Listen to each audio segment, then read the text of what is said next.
Bom dia, moçada!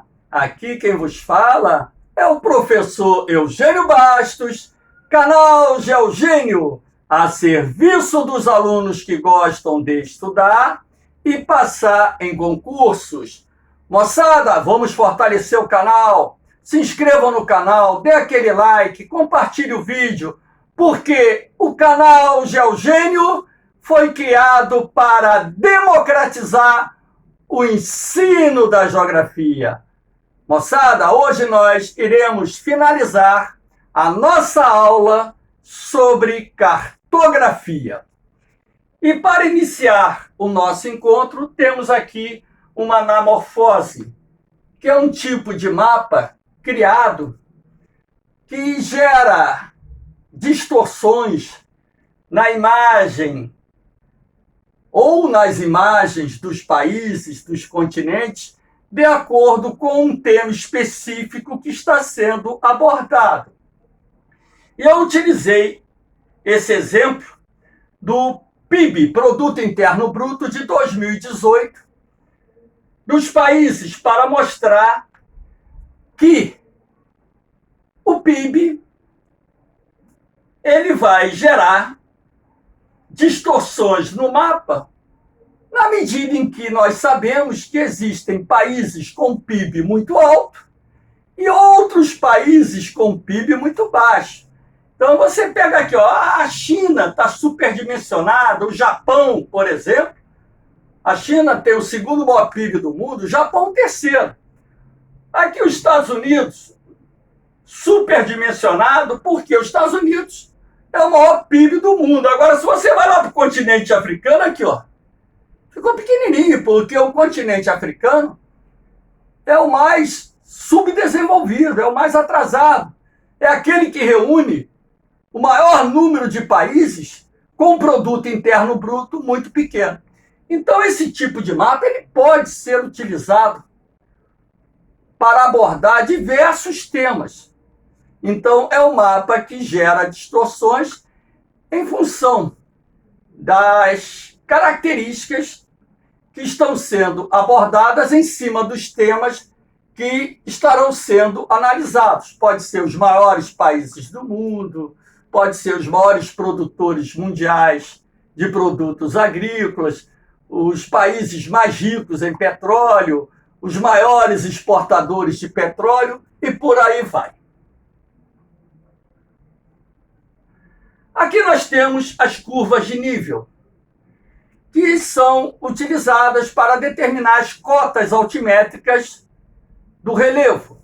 Normalmente, em prova, nós temos uma representação através de um desenho muito parecido com esse aqui, só que não é colorido, né? A verdade é essa. Então, as curvas de nível, na verdade, são essas linhas pretas que estão contornando o desenho. Eu coloquei aqui em duas cores para que pudesse haver uma melhor visualização. Nesse caso aqui, eu estabeleci para cada 100 metros a cota de uma curva de nível. Então, essa primeira linha aqui é a linha zero, altitude 0 metros. E a partir daí até o ponto mais elevado do relevo, eu fui pulando de 100 em 100. E aqui nós temos o ponto mais elevado desse relevo que está sendo representado com 1000 metros de altitude. Se eu quisesse fazer a conversão desse desenho para uma forma de relevo, eu teria esse resultado. Ah, professor, não entendi. Preste atenção. Quanto mais afastadas estiverem as curvas de nível, aqui ó o afastamento, mais suave é a subida do terreno. Quanto mais próximas essas curvas de nível se encontrarem, maior será a declividade, a inclinação do terreno. Então, se eu partir desse ponto para esse, nós teremos uma representação aproximada dessa forma de relevo. Repare que essas linhas aqui estão bem próximas, o que indica uma encosta com uma declividade acentuada. E aqui embaixo, desse outro lado, você tem essas linhas mais afastadas, mostrando a maior suavidade na inclinação do terreno. Fiquem atentos, isso de vez em quando cai na SpaceX. Alguns concursos de vestibulares do Brasil também já cobraram esse assunto. Aqui nós temos os fusos horários. Fuso horário nos permite identificar as horas nas mais diferentes regiões do planeta. Antigamente, antes de se estabelecer a convenção que deu origem aos fusos horários do nosso planeta, havia, podemos assim dizer, uma zona total. Não existia uma padronização do horário em nosso planeta. Então era preciso buscar um meio que permitisse promover a padronização do horário. O que o homem fez a princípio? Ora, a Terra é uma circunferência quase que perfeita, 360 graus. O dia terrestre tem aproximadamente 24 horas. O que o homem fez? Dividiu 360 graus por 24. Encontrou 15. Para cada 15 graus, estabeleceu-se um fuso horário. Essas linhas verticais pretas representam os meridianos. A linha vermelha é o meridiano de Greenwich, meridiano zero. Essas linhas extremas, que são azuis, o meridiano de 180 graus. Aí vocês vão me perguntar, professor, por que o senhor está representando o meridiano de 180 graus dos dois lados? Para que vocês pudessem visualizar de forma correta os dois hemisférios, ocidental e oriental. Na verdade, só existe um meridiano de 180 graus. Então, repare que eu pulei de 15 em 15. Só que eu chamo a atenção de vocês para um detalhe. No meridiano, você tem a parte central do fuso. Se cada fuso horário tem 15 graus, então, o primeiro fuso, você tem aqui o meridiano de Greenwich, por exemplo. Então, você vai ter 7 graus e meio para leste, mais 7 graus e meio para oeste. Então, essas linhas correspondem à parte central de cada fuso. Nós chamamos isso aqui de fuso horário teórico. Por que teórico? Porque a grande maioria dos países não utilizam o fuso teórico, e sim o fuso prático. Adaptaram os seus fusos horários naquilo que era considerado mais conveniente para eles. Moçada, toda vez que você atravessar um fuso horário de leste para oeste, olha a seta amarela, terá que atrasar o relógio 1 hora. Aqui, ó, a hora atrasa. Toda vez que você atravessar um fuso horário de oeste para leste, olha aqui, a hora adianta. Isso aqui auxilia muito vocês entenderem essa questão. Eu coloquei aqui 4 pontos para que pudéssemos fazer um treinamento. Então vamos lá. Para que vocês não se esqueçam, isso aqui está relacionado ao desenho anterior. São regrinhas para calcular fuso horário. Cidades em hemisférios diferentes. Prestem atenção. Primeiro passo, soma a posição longitudinal das mesmas para determinar a diferença em graus que separa as duas cidades. Vamos voltar lá. Olha aqui, o ponto A, 135 graus, leste. Ponto B, 75 graus, oeste. Qual é a distância em graus entre as duas cidades que estão em diferentes hemisférios? É a soma, porque aqui no meio você tem o meridiano zero. Então você vai somar os 135 graus que tem entre o meridiano de Greenwich e a cidade A e os 75 graus que tem entre o meridiano de Greenwich para o ponto B, para se determinar a distância em graus. Você vai achar 210 graus. Espera aí, vamos voltar lá. Acabou pulando aqui uma casa. Segundo passo, divide o resultado por 15 graus para determinar a diferença de fusos horários. Por que eu tenho que dividir por 15 graus? Porque cada fuso horário tem 15 graus. Se eu achei 210 graus, então eu vou dividir 210 graus por 15 graus. O resultado, 14 fusos, que correspondem a 14 horas de diferença.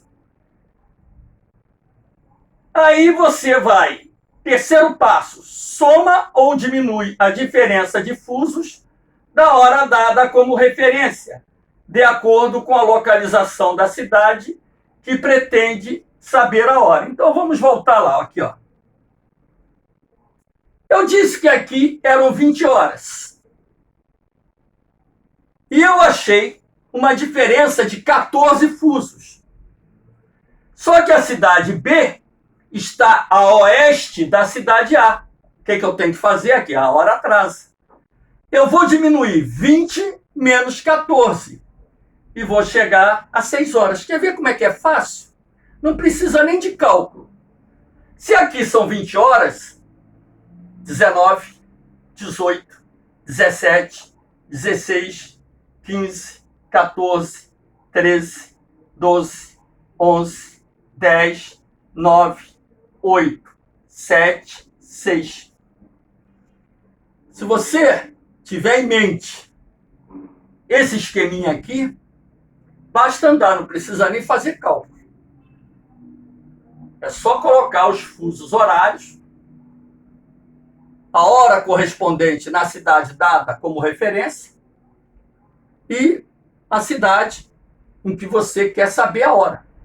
Sabendo que toda vez que atravessar um fuso na direção oeste, você vai ter que atrasar o relógio 1 hora, e toda vez que você atravessar um fuso na direção leste, você vai ter que adiantar o relógio 1 hora. Aí você achou aqui, ó, 6 horas do dia 6. Agora nós temos uma outra situação. Se as cidades estiverem em hemisférios iguais. Primeiro passo, subtrai a posição longitudinal das cidades para determinar a diferença em graus. Vamos ver lá o desenho. C e D. Eu disse que C era 1 hora da madrugada, 01. Para efeitos de fuso horário, são 24 horas, tá? Não tem 3 horas da tarde, 5 horas da tarde, não, tá? 1 hora, 2 horas, 3 horas é madrugada, para efeito de fuso horário.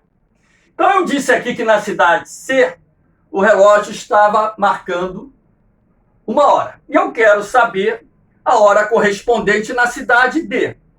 A cidade C está a 150 graus oeste e a D a 15 graus oeste. Portanto, eu tenho que subtrair a localização de C menos D para determinar a diferença em graus que separa as duas cidades. Então vamos lá. Segundo passo, divide o resultado por 15 graus, porque cada fuso horário tem 15 graus, para determinar a diferença de fusos. Ora, então vamos lá. Eu vi que a cidade C está a 150 graus oeste. E a cidade D, coloquei B aqui, mas está errado, é D, está a 15 graus oeste. O que eu faço? 50 menos 15. Vou encontrar 135 graus. Desse resultado, eu vou dividir por 15. Encontrei aqui 9 fusos. Ora, agora eu tenho que saber se eu vou adiantar ou atrasar o relógio. C está aqui, D está aqui. Se eu dei a hora existente na cidade C e quero saber a hora correspondente na cidade D, de oeste para leste, de oeste para leste, eu tenho que somar, adiantar o relógio. Então, se aqui é 1 hora, vamos ver como é que dá certo. Ó, 1, 2, 3, 4, 5, 6, 7, 8, 9, 10. 10 horas do mesmo dia. Vamos ver se eu achei isso através do cálculo. 1 mais 9, 10 horas do mesmo dia. Então, essas regrinhas básicas são muito importantes para que você possa calcular e não errar questões de fuso horário. Muitos alunos erram questões de fuso horário em concurso, principalmente concurso militar, onde esse tema é mais cobrado. Aqui nós temos o fuso horário prático, aquilo que eu disse a vocês, que nada mais é do que uma adaptação que os países fazem de acordo com aquilo que eles acham mais conveniente. Então, existe o fuso teórico e existe o fuso prático. Aqui nós temos a representação dos 24 fusos horários adotados no planeta. Um detalhe, repara aqui a China. A China só tem um fuso horário. A China era para ter 4 fusos horários. Então, cada país tem o direito de adaptar o fuso horário de acordo com a sua conveniência. Aqui nós temos a linha internacional da data. A linha internacional da data foi estipulada para determinar o início oficial do dia terrestre. Por convenção internacional, ela não vai passar em nenhum território, ela passa em águas internacionais, razão pela qual ela é toda aqui, ó. Ela faz um zigue-zague aqui, ó. Toda vez que você cruzar a linha internacional da data do hemisfério oriental, aqui a Ásia, hemisfério oriental, para o hemisfério ocidental, olha aqui, América, hemisfério ocidental, você vai ter que tirar um dia do calendário. Aqui, ó, segunda-feira, aqui é domingo. A segunda-feira já começou aqui, mas aqui ainda é domingo. Aqui, ó, do lado de cá da linha internacional da data. Toda vez que você cruzar a linha internacional da data do hemisfério ocidental para o oriental, você vai ter que adicionar um dia. A curiosidade maior está no fato da linha internacional da data. Por exemplo, se eu dissesse que aqui, desse lado de cá, fosse 9 horas do dia 6 de fevereiro, hoje essa aula está sendo gravada no dia 6 de fevereiro de 2021, aqui, ó, do lado de cá da linha internacional da data, dentro do fuso, 9 horas do dia 6 de fevereiro. Do lado de cá, na outra parte do fuso horário da linha internacional da data. A linha é o meio do fuso, não se esqueça. 9 horas do dia 5. O dia 6 do lado de cá não começou ainda. Aqui, desse lado, ainda não começou. E a curiosidade, isso já caiu em vestibular. E os alunos têm que ficar muito atentos a isso, tá? Porque a metade do fuso da linha internacional da data estará num dia, a outra metade do fuso estará no outro dia. É exatamente na parte central do fuso que começa oficialmente o dia em nosso planeta. Fique ligado. Aqui nós temos fuso horário brasileiro. O Brasil ele possui 4 fusos horários, todos eles atrasados em relação a Greenwich, ao meridiano zero. Lembrando que o meridiano de Greenwich passa pela cidade de Londres. O observatório de Greenwich fica no subúrbio de Londres. O primeiro fuso brasileiro só pega as ilhas oceânicas, representadas aqui em vermelho. Penedos de São Pedro e São Paulo, no hemisfério norte. Aqui você tem o arquipélago de Fernando de Noronha e o atol das Rocas. E aqui você tem as ilhas de Trindade e Martim Vaz. Essas são as ilhas oceânicas do Brasil, que estão 2 horas atrasadas em relação ao meridiano de Greenwich. Se em Londres o relógio estiver marcando 12 horas, nas ilhas oceânicas do Brasil, 12 menos 2, 10 horas. O segundo fuso brasileiro está aqui representado pela cor caramelo. É o fuso que abrange o maior número de unidades da Federação do Brasil. Todos os estados das regiões Sul, Sudeste, Nordeste, Goiás, Tocantins, Distrito Federal, Pará e Amapá. É aqui que você tem o fuso de Brasília, 3 horas atrasado em relação a Greenwich. Se o relógio em Londres estiver marcando 12 horas, em todos esses estados e no Distrito Federal, o relógio estará marcando 9 horas. O terceiro fuso brasileiro, representado aqui na cor laranja, Mato Grosso do Sul, Mato Grosso, Rondônia, quase todo o Amazonas e Roraima. 4 horas atrasado em relação a Greenwich. 1 hora atrasado em relação a Brasília. Se em Londres o relógio estiver marcando 12 horas, aqui estará marcando 8 horas. E o quarto fuso horário brasileiro pega o Acre e o sudoeste do Amazonas. 5 horas atrasado em relação a Londres, a Greenwich, 2 horas atrasado em relação a Brasília. Se em Londres o relógio estiver marcando 12 horas, em Rio Branco, por exemplo, capital do Acre, o relógio estará marcando 7 horas. Moçada, essas linhas pretas correspondem ao fuso teórico. Como vocês podem ver, o Brasil não utiliza o fuso teórico e sim o fuso prático. Como eu disse anteriormente, os países adaptaram os fusos horários de acordo com as suas conveniências. Moçada, espero que tenham gostado da aula. Dê aquele like, se inscreva no canal, compartilhe o vídeo e ajudem o professor Eugênio Bastos a democratizar o ensino da geografia. Canal Geogênio a serviço dos alunos que gostam de estudar e passar em concursos. Um beijão no coração de vocês. Um forte abraço. Fiquem com Deus. Eu vou, mas eu volto. Fui!